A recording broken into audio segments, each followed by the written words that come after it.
여러분 안녕하세요. 오늘은 우리 내일부터 읽을 골로새서 말씀을 우리 함께 좀 나누어 보도록 하겠습니다. 골로새서에 어떤 내용이 있고 또 골로새서는 어떤 배경을 가지고 있는지 여러분들과 함께 우리 말씀을 좀 나누어 보도록 하겠습니다.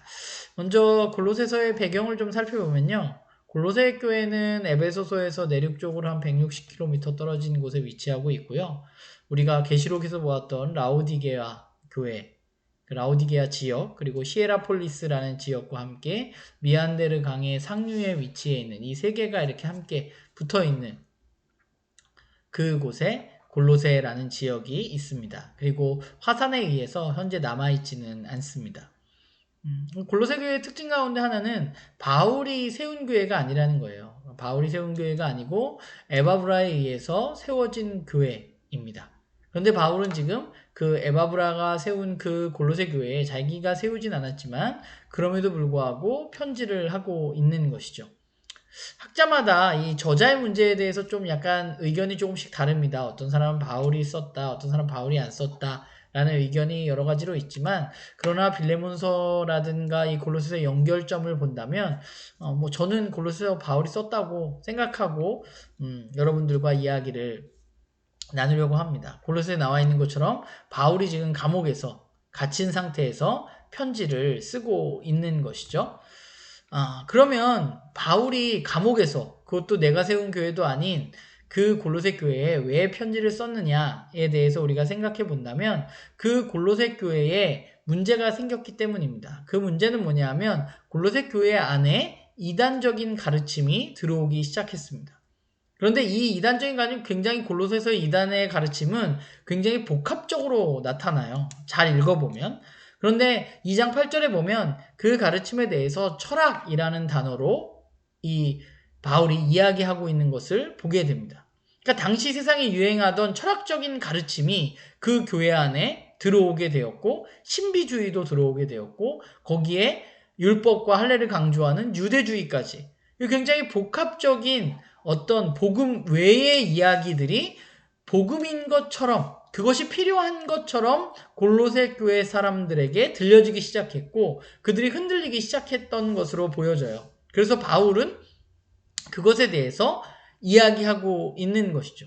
그러니까 골로새 교인들 가운데 복음으로는 뭔가 부족한 건가? 그리스도만으로는 부족한 건가? 뭔가 다른 가르침이 더 필요한가? 이게 더 맞는 거 아닌가? 라는 생각들이 그들 가운데 들기 시작했고 그들이 흔들리기 시작했던 거죠. 그래서 바울은 이 골로새서에서 주로 뭐를 이야기하고 있느냐면 예수 그리스도는 누구인가에 대해서 집중해서 이야기하고 있습니다. 예수님은 어떤 분이야에 대해서 말하고 있는 것이죠. 그리고 또 한 가지는 그럼 예수님은 그런 분인데 예수 그리스도를 믿는 사람들은 어떤 사람들이야? 그리고 예수 그리스도를 믿는 사람들의 삶의 모습에서는 어떤 것들이 나타나야 돼? 그들은 어떤 삶을 살아야 되는가에 대해서 바울이 이 골로새서에 이야기하고 있습니다. 그게 골로새서의 큰 아주 틀의 중요한 내용입니다. 그래서 골로새서의 구조를 살펴보면 이렇게 지금 표에 나와 있는 것처럼, 이건 성경신학 스터디 바이블을 참고해서 제가 옮겨 놓은 건데 이런 구조로 되어 있어요. 인사와 감사가 나오고 편지의 본문이 1장 24절부터 나옵니다.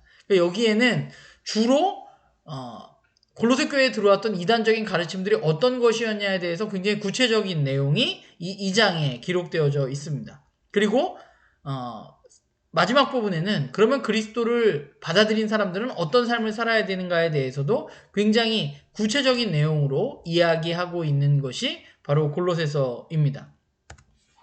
그러면 우리는 골로새서를 읽을 때 어떻게 읽으면 좋을까? 제가 좀 생각해 보니까 우리가 좀 그걸 분리해서 바라보면서 읽으면 좋을 것 같아요. 복음은 무언가? 바울과 에바브라가 전한 복음은 무언가? 그리고 골로새 교회에 들어왔던 세상적인 가르침, 즉 철학은 무엇인가? 그 내용은 무언가에 대해서 살펴보았으면 좋겠고요. 그리고 그 복음으로 그러면 그것을 받아들이고 살아가는 사람들의 삶에 나타나는 열매는 어떤 것인가? 그리고 세상 철학을 받아들인 사람들의 삶에 나타나는 모습은 어떤 것인가? 그 열매는 무엇인가? 우리가 좀 이것에 대해서 집중해서 바라보면서 이 골로새서를 보면 좋을 것 같아요. 그리고 또 한 가지는 우리는 골로새서랑 물리적으로 또 시간적으로 굉장히 큰 간극을 가지고 있는데, 그런데 그럼에도 불구하고 오늘 우리에게 이 골로새서는 무엇을 이야기하고 있는가에 대해서 좀 고민해 봤으면 좋겠어요. 그러니까 우리에게는 골로새 교회가 들었던 세상 학문, 그 철학이 우리에겐 없잖아요. 안 들려오잖아요. 그런데 오늘 우리에게 들려오는 세상의 가르침은 어떤 것들이 있는가? 복음을 위협하는 세상의 가르침은 우리에게 무언가에 대해서 좀 고민해 보면서 함께 읽어보았으면 좋겠고요. 그리고 오늘날 그렇다면 우리에게도 예수 그리스도의 복음으로 과연 충분한가에 대해서도 우리가 좀 고민해 봤으면 좋겠어요. 그것으로 과연 되는 거야? 혹시 우리도 세상의 가르침에 현혹되어지고 세상의 가르침에 때문에 복음으로 충분한가에 대해서 고민하고 있지는 않은가에 대해서 함께 생각해 보면서 골로새서 말씀을 읽으면 좋을 것 같습니다. 골로새서는 제가 2022년이 시작하면서 예전에 골로새서를 나눈 적이 있지만 다시 한번 우리가 골로새서 말씀을 나누려고 해요. 그래서 여러분들이 이번 올해 마지막 큐티 본문이 골로새서인데 이 골로새서를 읽어나가면서 우리가 복음 무엇인가, 복음에 합당한 삶은 무엇인가에 대해서 좀 살펴보고 우리의 삶을 점검해보는 그런 시간이 되기를 바랍니다.